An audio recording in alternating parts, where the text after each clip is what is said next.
deposits in there. Yeah, those are concretions. I think that's what you're talking about. I'll show you a picture of those.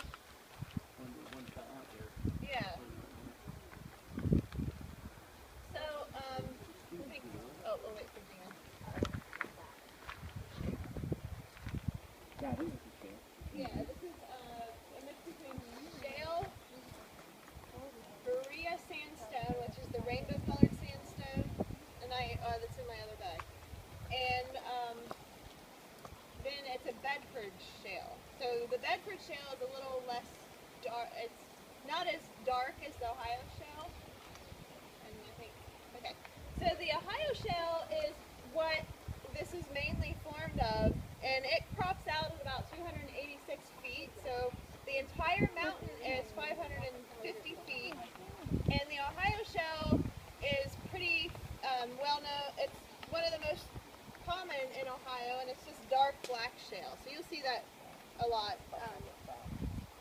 And then there's also the Berea sandstone. So there's the soft, kind of colorful, not that scaly looking. That's where the sandstone is.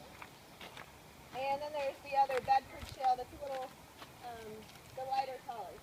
So you're seeing it kind of all mixed together. And there's also, does everybody see, like right here, where it looks like there was something? That's where a concretion was. So concretions are basically limestone that forms around some kind of organic matter, like bones or something like that. And then the shale and sandstone kind of just bend around it. So they make these huge concretions. And I have one that somebody found on one of our trips, a little one. And they can get up to like 6 feet in diameter. So a lot of times people will take them out, like you see here. As we were rolling in, you could see a lot that were still there. And they'll use them for yard ornaments in their driveway. And then another thing, they like to get all the minerals inside of them because it's almost like a geode looking. Wonder if that's what we have. So there's it's right on the top how it's forming. So this is a very small one. And this is called Copperas Mountain because copperous is actually a synonym for iron sulfate. And so the early settlers would see these minerals. This is yellow copiapite and blue melanterite. And you see the fibrous looking masses. You see how that looks like it's shining up there? And then there's some hanging off this little point. It's like yellow and it's kind of hanging down. Well, that is mixed with the iron sulfate, and that's where they get the name copperous, because iron sulfate is actually just a synonym for copperous. They're like the same. They mean the same thing. And in the early times, the non-native settlers would use this to dye their clothes with, or use for inks and colorants and things like that. And then another thing that's common around this area, and you can find some outcroppings of, is pyrite. And that's just basically fool's gold. And this is a little bit that we found here that you can kind of see. So you can pass that around. Now this is a really cool spot because it tells you, this is like, rocks are kind of like old people, you know, like 90-year-old people, that they're just so full of stories and can tell you all about, it's so interesting to sit and listen to them and talk about how things were in the past. That's kind of how this rock is. It tells us all about Ohio's valley, and this was deposited in the Devonian age. So the Devonian age was in the Paleozoic era, and here's a little chart. You can, if anybody wants to look at these closer, I'll have the book down there. But this is about 300 to 400 million years ago that this Ohio shale was deposited all through Ohio. And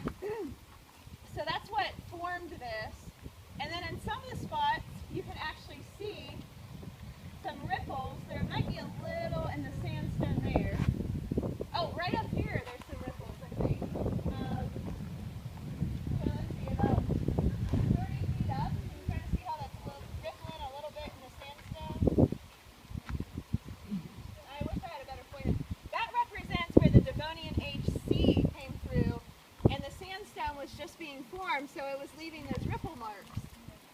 And that period was also known as the Age of Fishes, because for the first time, life was not only abundant in the seas, but life was also coming on the shores. And one of the things that we're swimming right here in these shallow, we say relative like to the ocean, but not shallow, you know, pretty deep compared to Paint Creek. Thank you. So swimming in these seas were these huge fish called arthrodires, and they were armored fish with jaws. So this was the time that sharks started.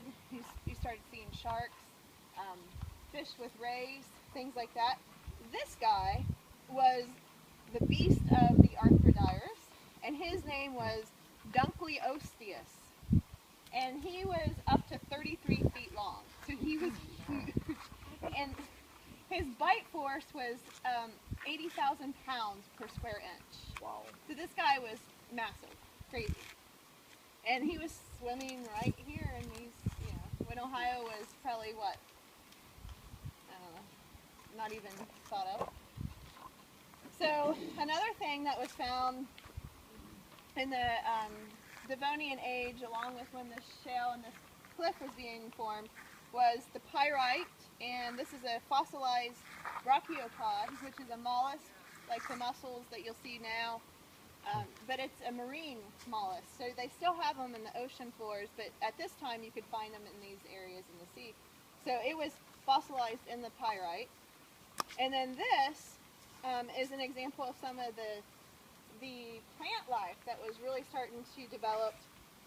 This is called an Archaeopteris, not to get confused with the Archaeopteryx, but this was a fern that was one of the first tree-like plants to develop and actually have a global colonization. So it could get up to 32 feet. So that's where you're first. So this was a really an amazing time period, and we have it kind of captured in this rock. Then just a little bit of information, I'll let you guys kind of take a closer look before we head on to see. You can try to find some more concretions. There's really cool ones down that way, and you'll see a lot more of the minerals. But if you decide to ever go on down, there's another cliff called Alum Cliff, and there's a nature preserve there called Buzzard's Roost, and it's a beautiful place if you're ever in Chillicothe just to take a look. And those are 250-foot cliffs of shale, of the Ohio shale. And the reason why they're called alum cliffs is because they also had the white hydrous iron sulfate, so it was a white mineral growing on the shale, and the settlers mistook that for alum, like what you pickle, so they would call it alum cliff. That whole entire road that you would canoe if you ever did a drop-in from Blaine Highway and went down to Dwayne's Livery where we met, that whole entire road is called Alum Cliff, and it runs parallel with Paint Creek. And then over where Hopewell Mound Group is, that road is called Sulphur Lick, and that's because not only was there all this iron sulfate, but the pyrite would cause the ground to leach sulfur. So a lot of those names you'll hear around there is because of the rock formations, and so that's one of them, just how the rocks really played an important part. So any questions there? So have they ever found any like dinosaur remains or anything in this area? Not I know that I in know of. Kentucky they do, and they have salt licks there. Yeah. And I didn't know if there was. I haven't heard of I any. didn't either. I didn't know. Have you heard of any like actual dinosaur remnant? Yeah. No dinosaurs around here because it was ocean. Yeah, but Oh, okay. but a lot of people will still find fossilized teeth or shark teeth. Okay. From like in the creek beds, I've heard of. Fossilized coral, Yeah, brachiopods, shark teeth, that kind of things thing. like that. The And- oldest geologic layers are around the area of Cincinnati. So if you're into fossil hunting, Caesars Creek State Park has the Yes. Army Corps of Engineers attached to it. You can get a permit and you can go look for all kinds of fossils there. Trilobite. Last year we was at Bone Lake in Kentucky. Yeah. And they got a real nice Mm-hmm. display of. And yeah, Yep, you can hunt trilobites is what they let you hunt. Yeah, and this was that's another Can't time dig. the trilobites. You just surface collect, and it has to be within a certain size, and they can take it home.